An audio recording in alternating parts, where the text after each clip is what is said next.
la primera parte del sistema tegumentario.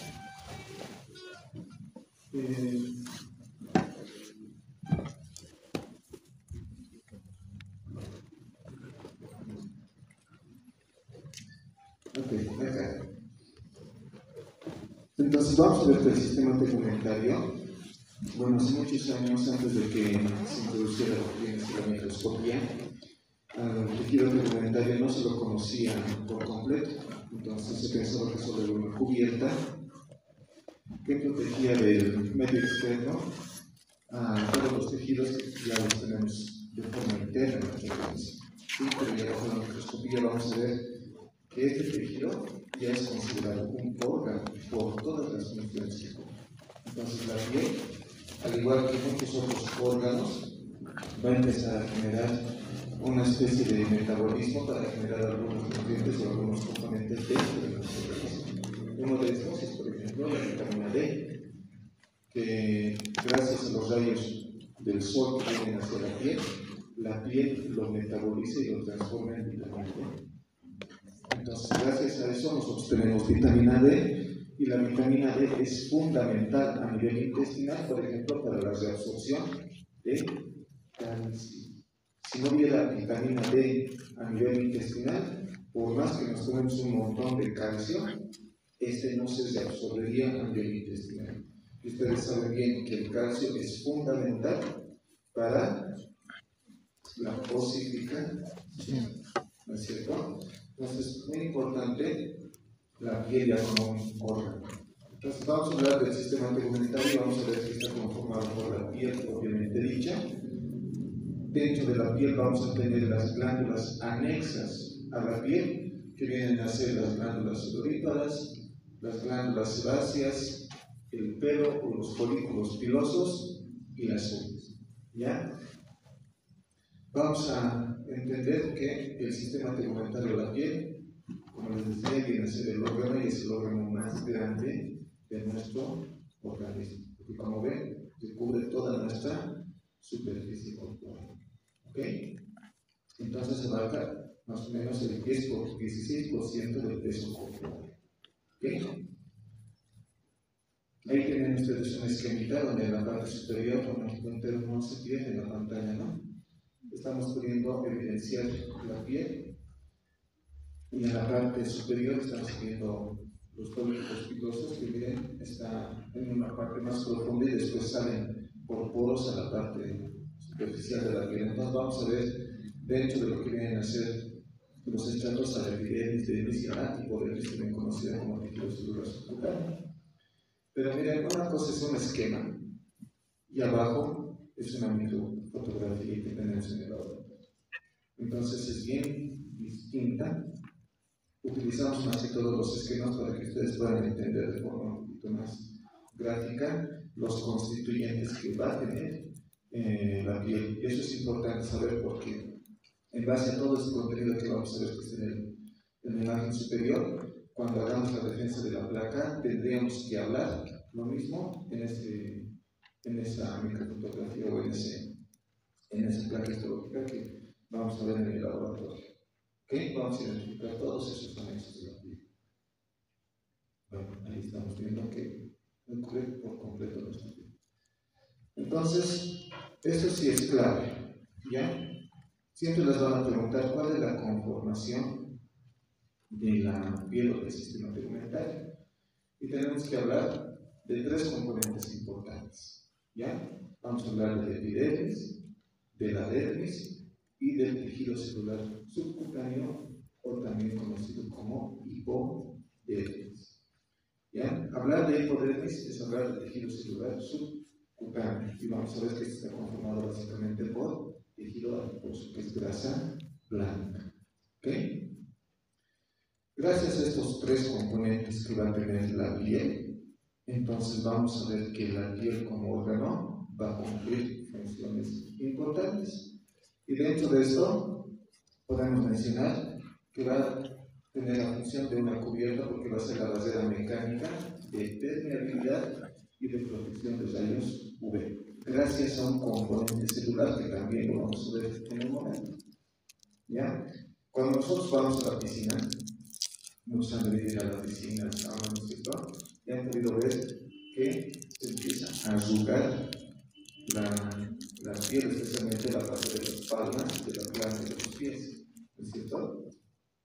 Entonces, miren, se empieza a generar una impermeabilidad porque si nosotros nos introduciríamos a la piscina y sabemos que estamos en un gradiente de concentración más alto en relación a los tejidos de nuestro cuerpo, fácilmente el agua ingresaría a nuestros tejidos por osmosis o por difusión. Pero gracias a esta barrera que está conformada, que ahorita vamos a ver cada una de las capas, cómo están conformadas celularmente, va a generar una impermeabilidad. Así que no cualquier cosa fácilmente de la parte externa atraviesa tejidos más profundos. ¿Ok? La parte en relación a los rayos ultravioleta también es fundamental gracias a la presencia de los melanocitos, por ejemplo, que son las células que le dan el color a nuestra piel. Vemos desde la parte de los asiáticos que tienen piel amarilla hasta la parte del África que tienen una piel más morena, ¿no? Son más negritos, sin comillas. Pero miren, esa abundancia de melanocitos en esa raza afroamericana, de los que tienen la piel más morena, es un mecanismo de barrera contra los rayos UV del sol que pueden predisponer a generar, por ejemplo, cáncer de piel. Y mucho más en los lunares. Por eso es que los lunares no los debemos tocar, porque si nosotros los tocamos podemos generar una alteración en el desarrollo de estas células que están conformando los lunares, ¿sí? Y generar un cáncer de piel. Y eso vamos a ver más adelante también, cuáles son los signos que generalmente es pregunta de examen también, para poder identificar un lunar que se está transformando en un cáncer. ¿Sí? Entonces miren que la presencia de los melanocitos en esta raza afroamericana, por la abundancia de estos en la piel, es que tienen un mejor mecanismo de protección ante los rayos UV en relación a los asiáticos, ¿no? A los de tez amarilla, los chinos. Ok, entonces bastante importante la presencia de estas células.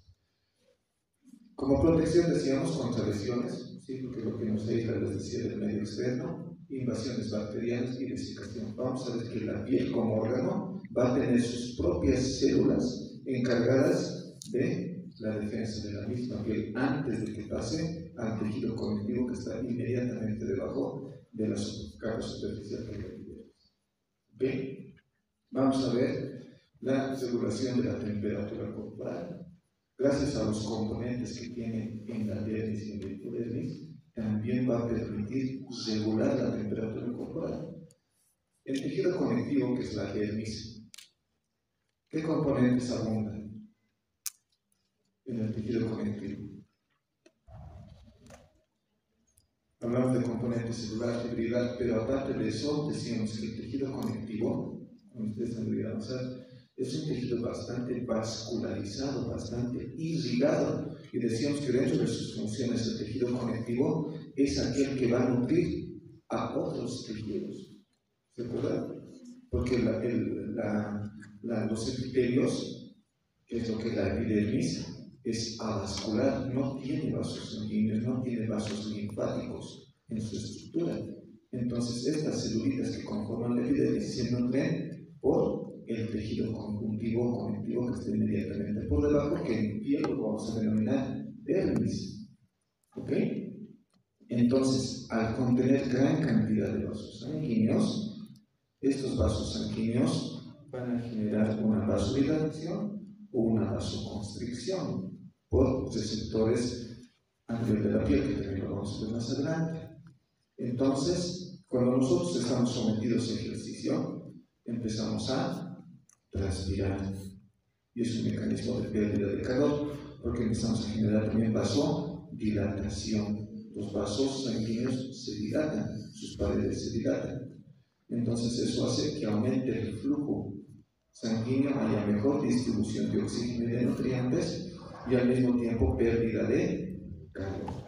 Y a esto se añade lo que les decía, la sudoración, que es interpretada por uno de los componentes también que hablamos en un inicio, que eran las glándulas sudoríparas. Al humidificar la parte superficial de la piel, también hace que se genere un equilibrio en relación a la temperatura corporal. ¿Ok? Entonces, bastante importante la participación en la regulación térmica. Recepción, ¿por qué? Porque vamos a ver que a nivel de la piel vamos a tener terminaciones nerviosas y muchas de estas terminaciones nerviosas van a estar relacionadas con el estímulo de sensaciones que van a ser transmitidas al sistema nervioso central. Calor, frío, dolor, temperatura, y vamos a ver corpúsculos específicos que están encargados de llevar todos estos estímulos sensitivos al sistema nervioso central. ¿Ok? Absorción, lo que les decía, absorción de rayos UV para la formación de vitamina D. Eso no se olviden, puede ser pregunta de examen, lo van a volver a ver en fisiología, en fisiopatología, porque es fundamental el metabolismo que se genera a través de la absorción de rayos UV para la formación de vitamina D en nuestro organismo. ¿Ok? Y excreción, un ejemplo, a través de las glándulas sudoríparas, por este sudor que se genera en la superficie corporal y es secretado a través de sus conductos de estas glándulas, ¿no? Ahora miren, cuando vayamos a ver nosotros una placa de... para quedar claros en relación a los componentes que va a tener la piel, la epidermis, dermis y tejido celular subcutáneo, para que no nos confundamos. Cuando hablemos de epidermis, estamos hablando específicamente de epitelio, tejido epitelial. Y dentro de lo que es la epidermis, en la piel vamos a tener un epitelio plano, estratificado, queratinizado. Sí o sí. Cualquier tipo de piel que nosotros vayamos a observar va a tener un epitelio plano, estratificado, queratinizado. Más adelante vamos a diferenciar la piel gruesa de la piel delgada. ¿Cómo se diferencia esto? Las principales diferencias van a estar a nivel de la epidermis y de la dermis. Vamos a verlo más adelante. ¿Ok? Epidermis entonces, epitelio. El epitelio es plano, estratificado, queratinizado. ¿Ok? La dermis es tejido conjuntivo. ¿Ya? Hablar de dermis es hablar de tejido conjuntivo. ¿Qué tipos de tejido conectivo hay? Pregunta de examen. Vamos a tener dentro de lo que es el tejido conjuntivo propiamente dicho, ¿no? Vamos a tener al tejido conectivo laxo y al tejido conectivo denso. Y el tejido conectivo denso se va a subclasificar en el tejido conectivo denso regular y irregular. Y el tejido conectivo denso irregular. Ahora miren que a nivel de la dermis vamos a tener dos tipos de tejido conjuntivo.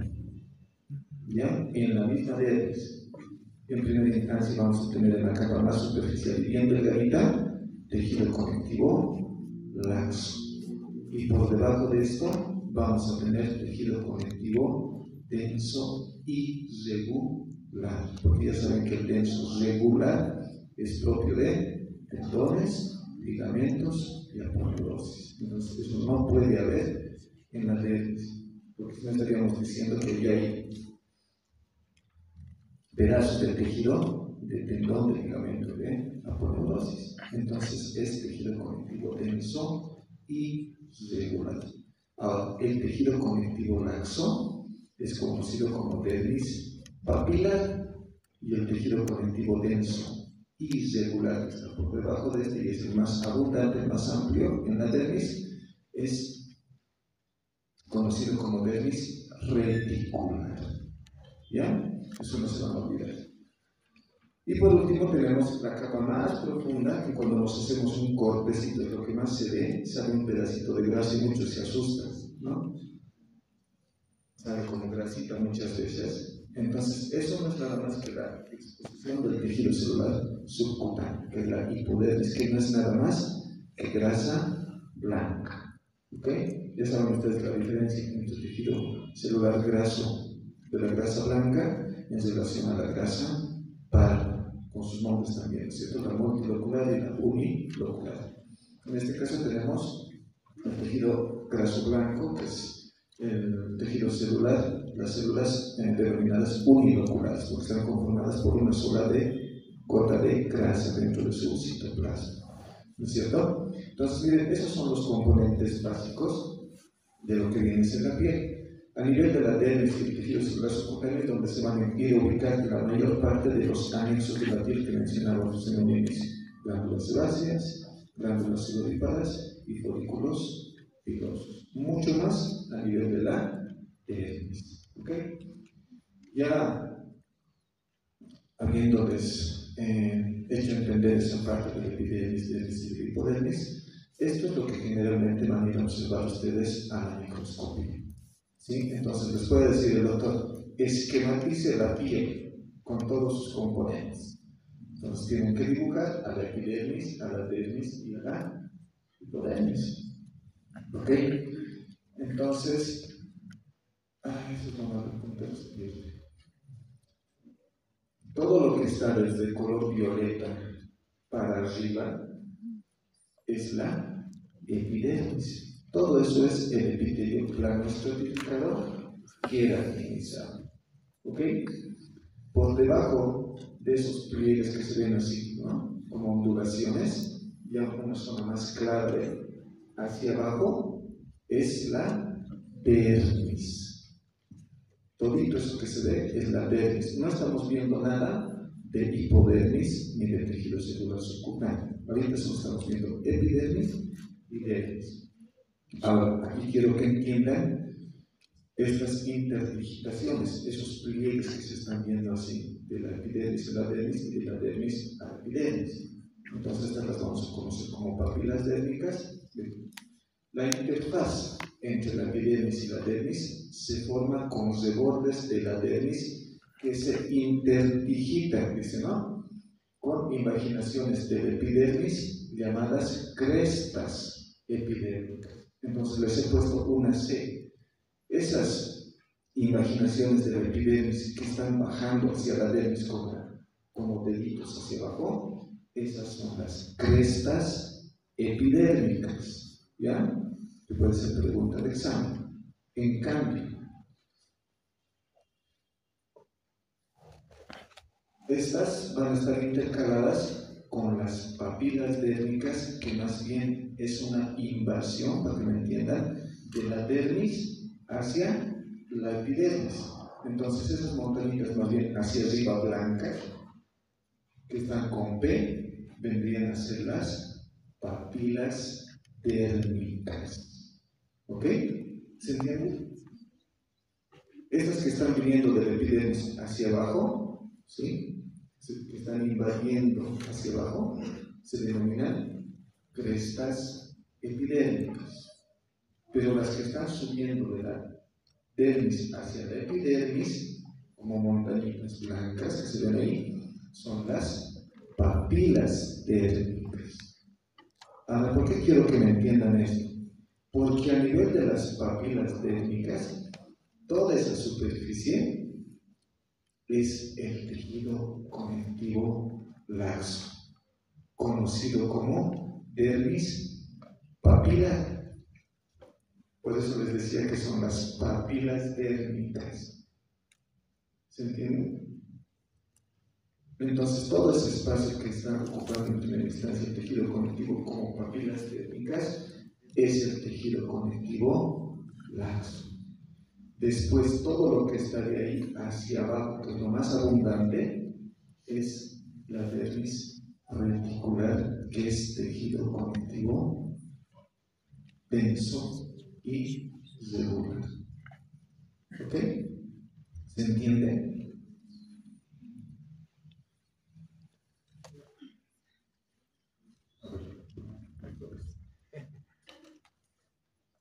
Hemos dicho que la epidermis va a estar en la parte más superficial. Después vamos a tener a la dermis y después a la hipodermis. ¿Me escuchan? ¿Ahí atrás? ¿Sí? Entonces, la epidermis hemos dicho que va a ser un epitelio, y va a ser epitelio plano, estratificado, queratinizado. ¿Sí? No hay donde perderse. Pero vemos que esta epidermis está generando como unas interdigitaciones hacia abajo, unos pliegues hacia abajo. ¿Sí? Esas son las crestas epidérmicas, por eso está viniendo de la epidermis, crestas epidérmicas. Entre estas crestas epidérmicas hay zonas claras, ya como unas invasiones de la dermis hacia la epidermis, que es al revés, ¿se entiende? Esas son las papilas dérmicas. Entonces, estos espacios que se han formado aquí abajo, como zonas claras, son las papilas dérmicas y solo ese espesor es el tejido conectivo laxo, ¿sí? Que es conocido como dermis papilar. Por eso son papilas dérmicas, ¿ok? Y después todo lo que está de ahí para abajo, que ven más componente de fibras, de colágeno, etcétera, que ya son propias del tejido conjuntivo, es la dermis reticular. Perdón, es tejido conectivo denso y regular, que sí es la dermis reticular. Entonces, a esa parte del tejido conectivo denso y regular se le conoce como dermis reticular. Solo esa partecita que conformaba las papilas dérmicas es tejido conectivo laxo. Ahora, ¿por qué creen que se ha dispuesto así estos tejidos, el tejido conectivo laxo en relación al tejido conectivo denso y regular, que está mucho más inferior a la epidermis o al epitelio? ¿Por qué? ¿Cuál sería la razón? ¿Por qué más bien el tejido conectivo denso y regular no estaría arriba y el tejido conectivo laxo abajo? ¿Cuál creen que sea la lógica?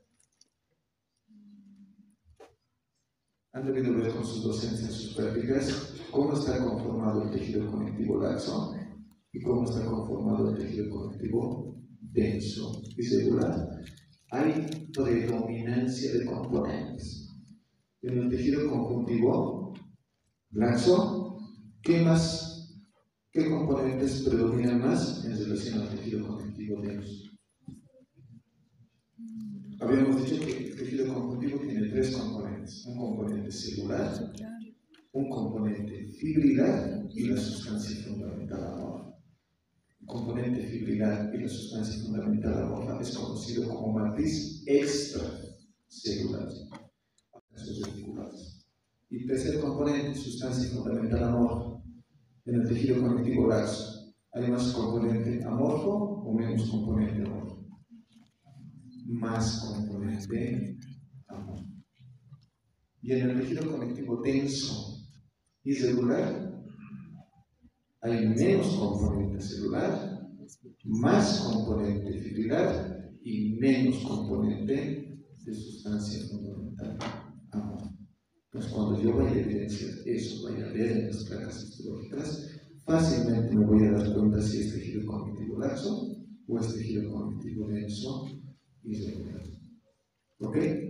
Y sabemos que dentro de las funciones del tejido conectivo también juega un papel importante en las defensas. Y se dice que el tejido conectivo laxo es un verdadero campo de batalla. Gracias al predominio de sustancia fundamental amorfa y gran componente celular, el tejido conectivo laxo es ideal como mecanismo de protección ante el ingreso de cualquier agente patógeno que haya podido atravesar, en este caso la epidermis. Entonces, por eso tenemos en primera instancia el tejido conectivo laxo y después tenemos el tejido conectivo denso y regular, donde hay más predominio de componente fibrilar y menos componente celular. ¿Ok? Ya. Entonces, esa es la lógica. Se entienden las papilas dérmicas y las crestas epidérmicas. Se entiende qué es la dermis papilar y se entiende qué es la dermis reticular y cómo están conformadas estas. Va a ser pregunta de examen. La dermis papilar posee tejido conectivo y ustedes tienen que complementar. Ya se está haciendo rutinario en los exámenes preguntas de complementación y dibujar esquemas. ¿No es cierto? Entonces no se olviden. Pero yo voy a cambiar aquí. Listo. Ahora, ¿cuáles van a ser las capas de la epidermis? La epidermis, que hemos dicho que es epitelio, va a tener 5 capas, si estamos hablando de piel gruesa, y vamos a tener solo 4 capas si estamos hablando de piel delgada. Esa es la principal diferencia en epidermis de piel gruesa a piel delgada. Ahora, como ven, en la parte inferior, ese es rosadito que están viendo y está apuntado ahí con la flechita y dice que es la dermis. ¿Qué dermis es? ¿Qué dermis es? Dermis papilar, pues está inmediatamente debajo del epitelio. Eso es tejido conectivo laxo. Y todo lo que está hacia arriba es la epidermis. Entonces, tenemos que aprender de abajo, desde lo profundo a lo superficial, cuántas capas hay. ¿Ya? La capa más profunda es el estrato basal o germinativo. Después del estrato basal o germinativo, nos vamos al estrato espinoso. Después del estrato espinoso, nos vamos al estrato granuloso. Después del estrato granuloso, nos vamos al estrato lúcido. Y por último, nos vamos al estrato córneo o escamático. Entonces, miren que la epidermis está conformado por 5 capas en la piel gruesa. ¿Ok? Y en la piel delgada, solo vamos a tener estrato basal o germinativo, estrato espinoso, estrato granuloso y estrato córneo. Desaparece el estrato lúcido en la piel delgada. Una principal diferencia en la epidermis. Ahora vamos a ir viendo cada una de estas capas. ¿Okay? Me van a hacer un favorcito, si tienen que controlar las teóricas, porque saben que van a tener 5 puntos extras aquellos que asistan a todas las teóricas, ¿no? Al finalizar, vamos a terminar unos 5 minutitos antes, vamos a hacer una pequeña listita, les luego los primeros de cada final, solo de su fila. Ya voy recogiendo y ir contando cuántos están, porque no estén aumentando a sus amiguitos. Y eso hagamos llegar a jefatura de cátedra y se lo considera para que tengan sus puntos a fin de año. ¿Okay? Y ojo que son puntos no. Son puntos que se van a ir a sumar directamente a su nota final.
Relacionadas a poder definir o decir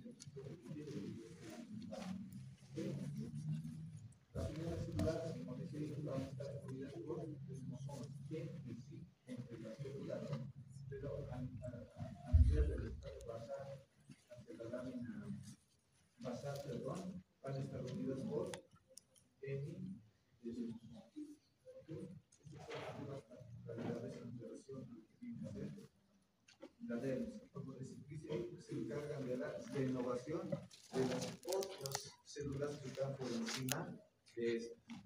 ¿Sí?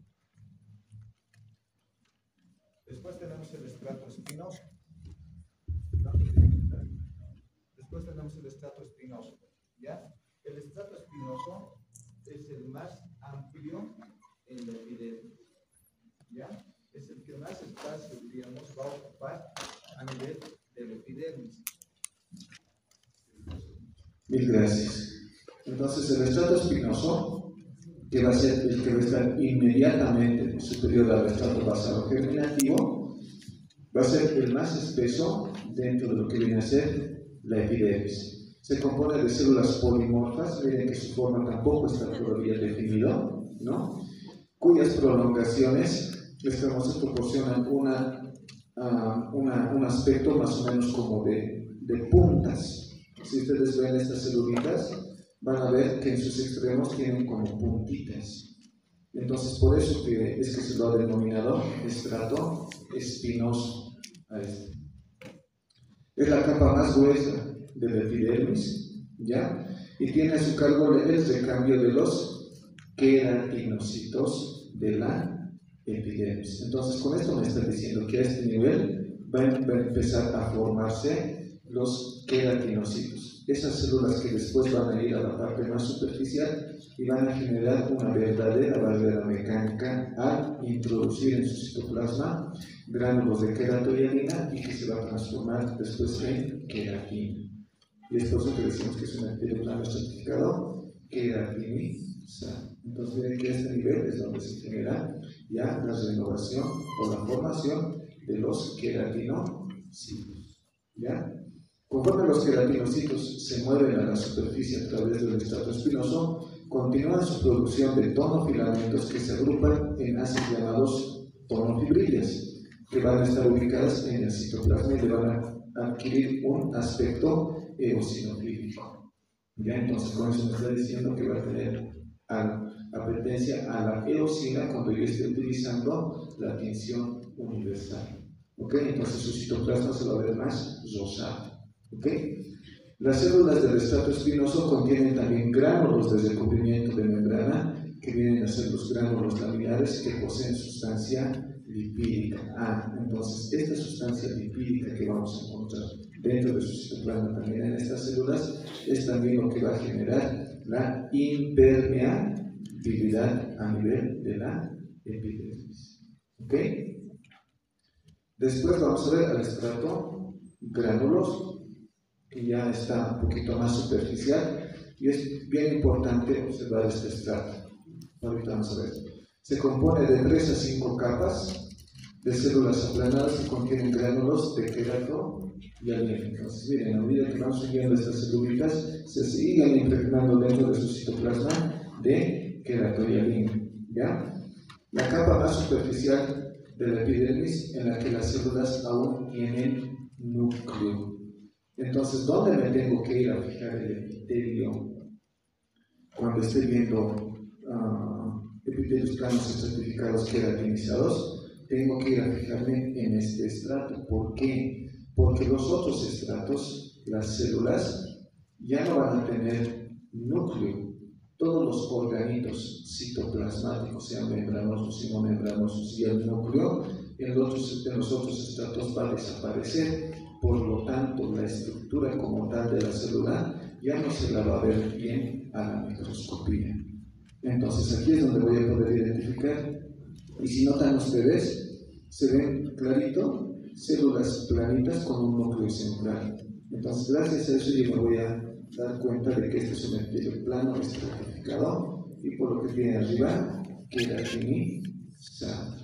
¿Ok?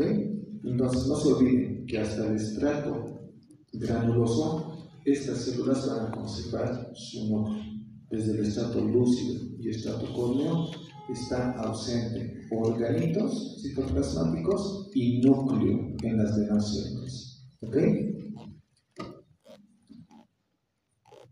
También va a tener gránulos de recubrimiento de membrana. El contenido de estos gránulos se libera mediante exocitosis. Exocitosis. Forma láminas de sustancia rica en lípidos que actúan como barrera impermeable en las funciones de la piel. ¿Sí? Lo mismo que estamos mencionando de los otros estratos. Esta capa impermeable impide que las células superficiales a esta región se bañen en un líquido extracelular acuoso abundante en nutrientes y en consecuencia acelera su muerte. Entonces, con eso nos está diciendo que ya de aquí arriba, al haber perdido su al no tener organitos citoplasmáticos y al generar esa impermeabilidad, entonces los nutrientes que venían del tejido conectivo laxo, entonces ya no van a llegar hasta los estratos lúcido y estrato córneo, por lo tanto van a ser nada más células muertas. ¿Ok? Entonces toda la oxigenación, toda la irrigación va a llegar más que todo hasta el estrato granuloso. Va a llegar hasta el estrato granuloso, ¿sí?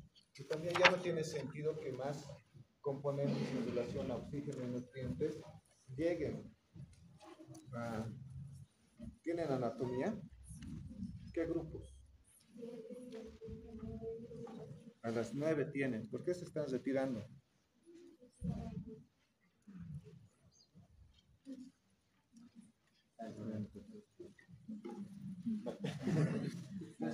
Ahorita vamos a resolver antes sus estudios. Ok. Después tenemos al estrato lúcido, que como decíamos ya son células muertas, y en estas ya no vamos a encontrar núcleos en citoplasma.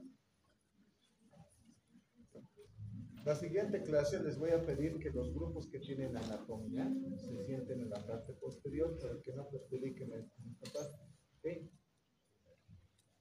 Entonces el estrato lúcido vamos a encontrarlo, como dice ahí, solo en la piel gruesa. ¿Sí? En la piel delgada ya no hay estrato lúcido. Y les decía que esa es una de las principales diferencias en la epidermis para diferenciar piel gruesa de piel delgada. ¿Okay? Contienen filamentos de queratina. Lo mismo, ¿no? Entonces, a medida que van subiendo estas células hacia la superficie, se van impregnando en su citoplasma de gránulos de queratohialina. Y al llegar ya a la capa más superficial, esta se va transformando en queratina y es lo que va a conformar todo ese mecanismo de protección de pura queratina en este epitelio. ¿Okay? Después tenemos el estrato córneo, ya que es el último estrato que también se lo denomina estrato descamativo. Aquí las células se van desprendiendo cada cierto tiempo, vamos renovando nuestra población celular. Entonces se va a integrar de varias capas de células muertas aplanadas. ¿Sí? Estas células carecen de núcleos y organelos, como están observando ustedes ahí, ¿no? Entonces ninguna de esas células posee núcleos. Entonces son células que ya no son funcionales. ¿Okay? Células situadas cerca de la superficie de la piel, llamadas células escamosas o córneas, y pierden sus desmosomas, y gracias a eso es que se esfacelan, se desprenden unas de otras y se van desprendiendo de nuestra piel. ¿Okay? Entonces, estos son los 5 estratos que tenemos que aprender de memoria para poder esquematizar cuando les pregunten en el examen. De seguro vendrá a esquematizar la piel y sus capas. Entonces ahí está la diferencia entre piel gruesa y piel delgada. En la piel gruesa vamos a tener los 5 estratos que hemos mencionado en este momento. En la piel delgada vamos a tener solo 4 estratos.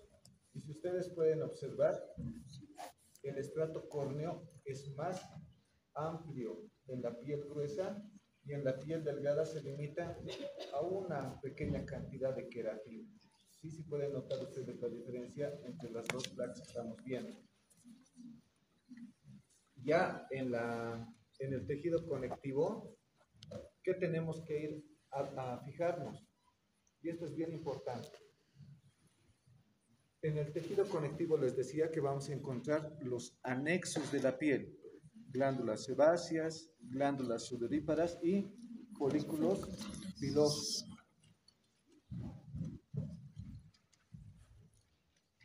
¿Cómo se forman los anexos de la piel? ¿Cómo se formaban las glándulas?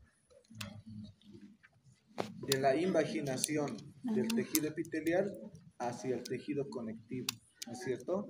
Entonces, estas células que están en la epidermis se van introduciendo al tejido conectivo, se aíslan y de ahí van a desarrollar o glándulas sebáceas, o glándulas sudoríparas, o folículos pilosos. ¿Ok? Ahora, vamos a tener nosotros piel delgada cubriendo todo nuestro cuerpo, a excepción de palmas de manos y plantas de pies. ¿Ok? Entonces, solo en palmas de manos y en plantas de los pies voy a tener piel gruesa. ¿Ok? Ahora, ¿por qué es importante lo que les digo en relación al tejido conectivo y en relación a estos anexos? Cuando yo vaya a observar el tejido conectivo en piel gruesa, ¿será que voy a observar folículos pilosos en el tejido conectivo? ¿Será que voy a observar glándulas sudoríparas? ¿Será que voy a observar glándulas sebáceas? ¿Cómo es? ¿Voy a encontrar folículos pilosos en piel gruesa? No. No. Muéstrame a alguien que tenga pelos en las manos. No hay. Esos tienen que ir a fijarse en el tejido conectivo para que diferencien piel gruesa de piel delgada, aparte del estrato lúcido que ya hemos visto, ¿no ve? Pero ahora estamos viendo tejido conectivo y en relación a estos sus anexos. Entonces, en el tejido conectivo, en la piel gruesa, no voy a encontrar folículos pilosos, ¿ok? Voy a encontrar glándulas sebáceas.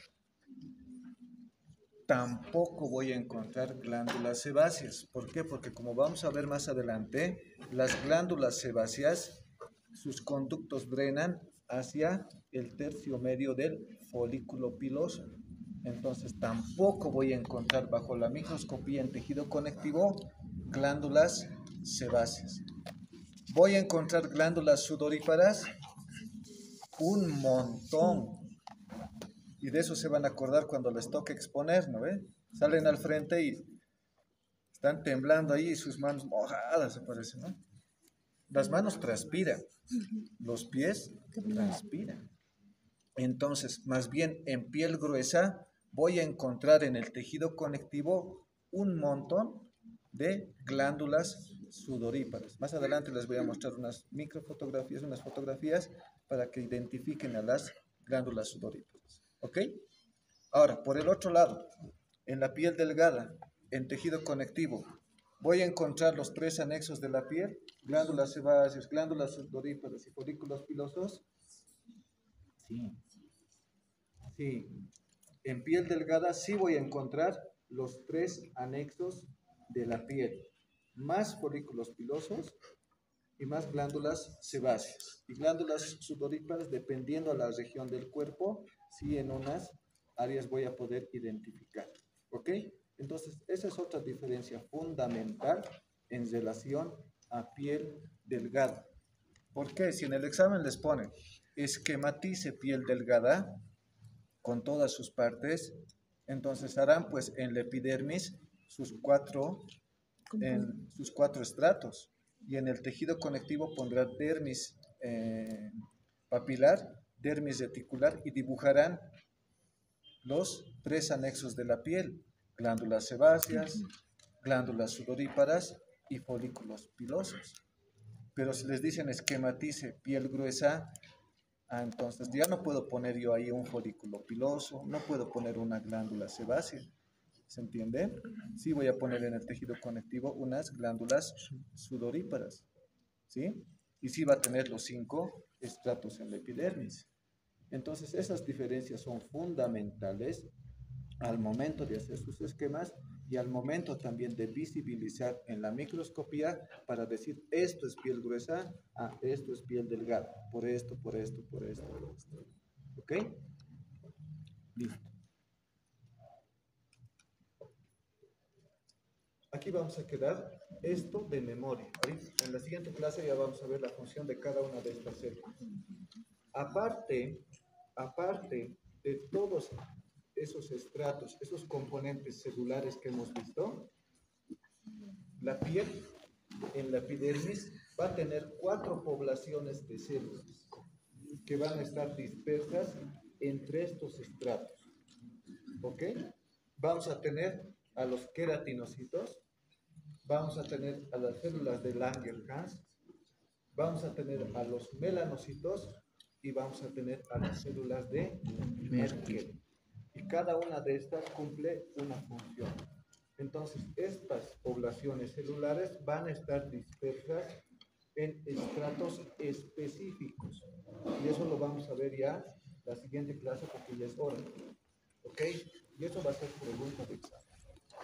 ¿Ya? Entonces, no se olviden de los 4 tipos de células que encontramos en la epidermis y que están dispersos en esos 5 o 4 estratos que hemos mencionado en relación a piel gruesa o piel delgada.